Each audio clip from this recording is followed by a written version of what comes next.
Shalom, salam damai, berkah dalam. Kita sudah sampai Markus bab 5. Kita mulai dengan perikop pertama dengan judul Yesus mengusir roh jahat dari orang Gerasa. Lalu sampailah mereka di seberang danau di daerah orang Gerasa. Baru saja Yesus turun dari perahu, datanglah seorang yang kerasukan roh jahat dari pekuburan menemui dia. Orang itu diam di sana dan tidak ada seorang pun lagi yang sanggup mengikatnya, sekalipun dengan rantai. Karena sudah sering ia dibelenggu dan dirantai, tetapi rantainya diputuskannya dan belenggunya dimusnahkannya, sehingga tidak ada seorang pun yang cukup kuat untuk menjinakkannya. Siang malam ia berkeliaran di pekuburan dan di bukit-bukit sambil berteriak-teriak dan memukuli dirinya dengan batu. Ketika ia melihat Yesus dari jauh, berlarilah ia mendapatkannya lalu menyembahnya. Dan dengan keras ia berteriak, "Apa urusanmu dengan aku, hai Yesus, Anak Allah yang Maha Tinggi? Demi Allah, jangan siksa aku." Karena sebelumnya Yesus mengatakan kepadanya, "Hai engkau roh jahat, keluar dari orang ini." Kemudian ia bertanya kepada orang itu, "Siapa namamu?" Jawabnya, "Namaku Legion, karena kami banyak." Ia memohon dengan sangat supaya Yesus jangan mengusir roh-roh itu keluar dari daerah itu. Adalah di sana, di lereng bukit, sejumlah besar babi sedang mencari makan. Lalu roh-roh itu meminta kepadanya, katanya, "Suruhlah kami pindah ke dalam babi-babi itu, biarkanlah kami memasukinya." Yesus mengabulkan permintaan mereka. Lalu keluarlah roh-roh jahat itu dan memasuki babi-babi itu. Kawanan babi yang kira-kira 2.000 jumlahnya itu terjun dari tepi jurang ke dalam danau dan mati lemas di dalamnya. Maka larilah penjaga-penjaga babi itu dan menceritakan hal itu di kota dan di kampung-kampung sekitarnya. Lalu keluarlah orang untuk melihat apa yang terjadi.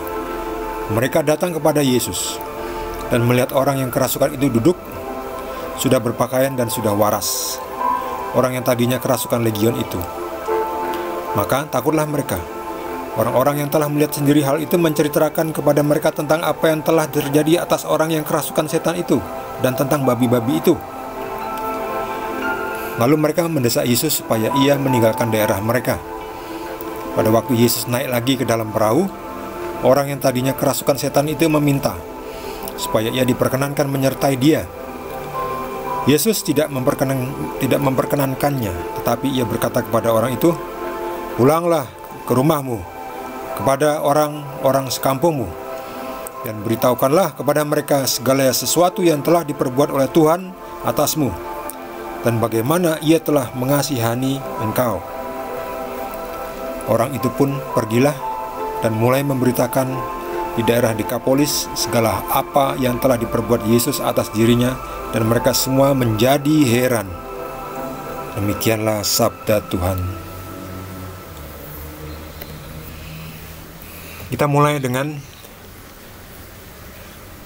roh jahat ini ya. Roh jahat ini sepertinya pernah diusir oleh Yesus. Ini sebelumnya sudah pernah diusir oleh Yesus. "Hai engkau roh jahat, keluar dari orang ini."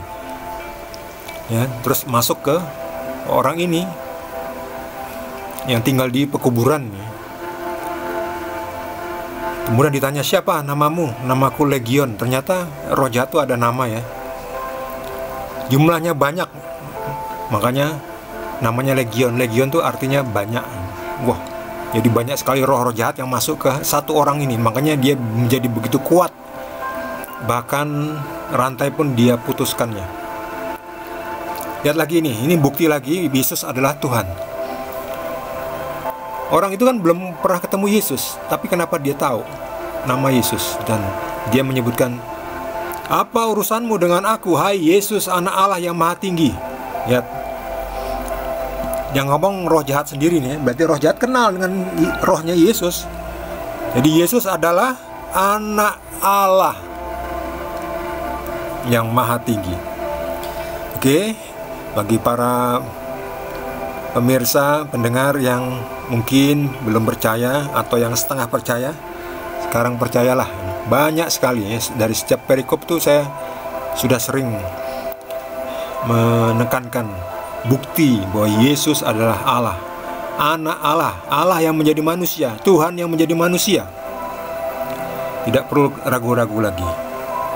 Yesus pun tidak hanya klaim sebagai Tuhan, Yesus membuktikan Dia bisa mengusir roh-roh jahat. Dia punya kuasa ya. Kalau yang lain-lain hanya mengklaim, saya mengklaim saya sebagai nabi, wah saya sebagai Mesias, tapi mereka nggak punya power, kosong ya, cuma omong kosong. Yesus nyata, buktinya ada. Jadi untuk apa lagi kita ragu? Mari kita ikut Yesus.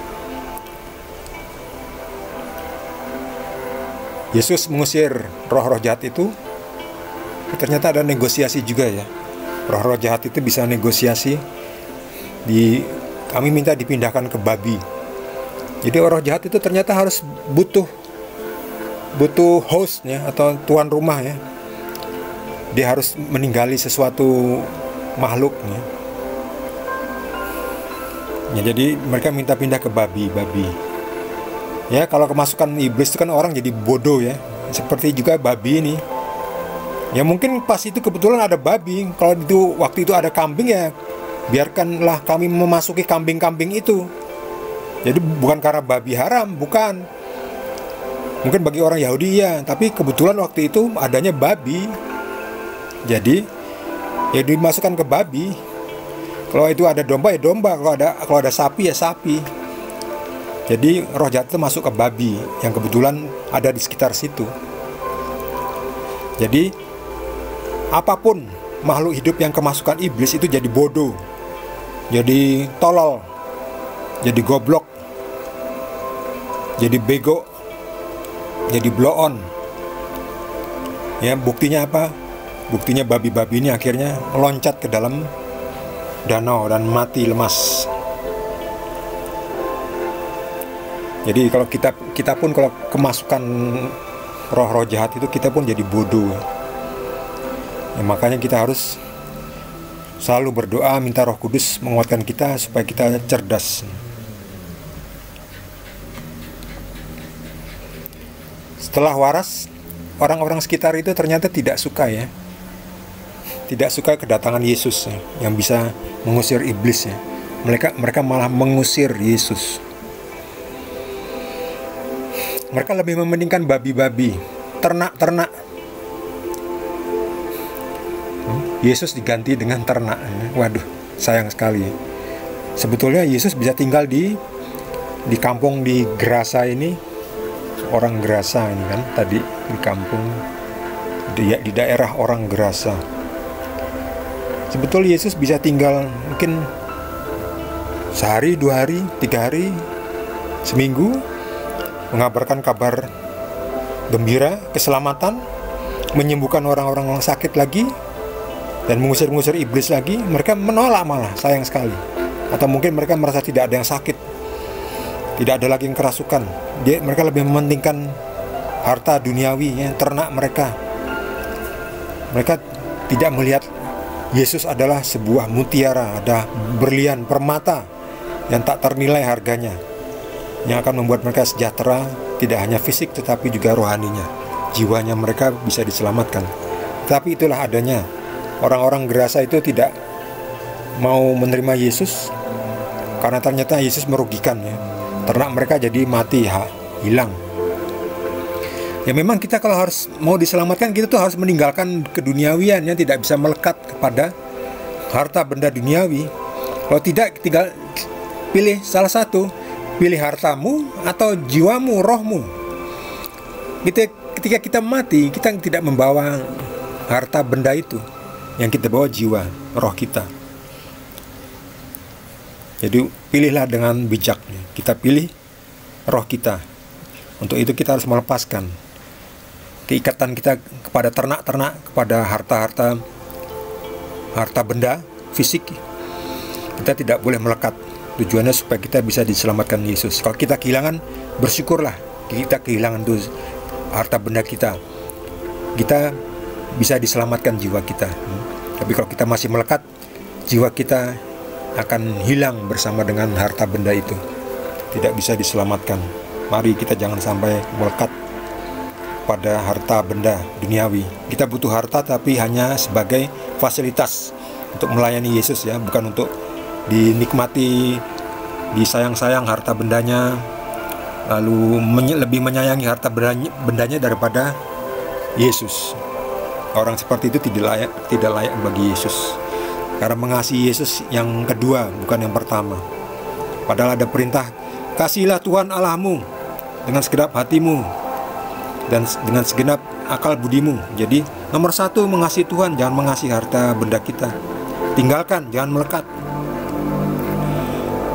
Orang itu setelah disembuhkan ingin mengikuti Yesus, tetapi Yesus tidaklah, jangan. Kamu jadi saksiku lah. Kamu pergilah ke kampungmu, ke rumahmu, dan bersaksilah apa yang telah diperbuat oleh Tuhan Yesus kepadamu, dan bagaimana Tuhan Yesus telah mengasihi engkau. Ya, orang yang tadinya sinting sudah waras ini menurut dan pergi dan memberitakan kasih Tuhan Yesus di daerah Dekapolis. Apa yang sudah dibuat Yesus kepada dia, menyembuhkan orang ini. Jadi setelah kita pun setelah disembuhkan, kita pun diutus untuk menjadi saksi ya, bahwa kita sudah ditolong Tuhan Yesus, supaya orang lain juga mendengarkan perbuatan Yesus yang ajaib. Mereka akan menjadi heran ya. Gak apa-apa heran, tapi ya yang penting mudah-mudahan mereka akan nanti mengikuti Yesus.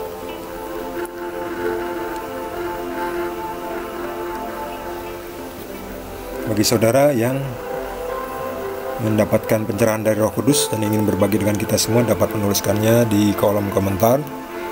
Bagi saudara yang belum subscribe, mohon jangan lupa di subscribe dan juga di like. Kita akan lanjutkan di perikop berikutnya. Terima kasih. Tuhan Yesus berkati kita semua.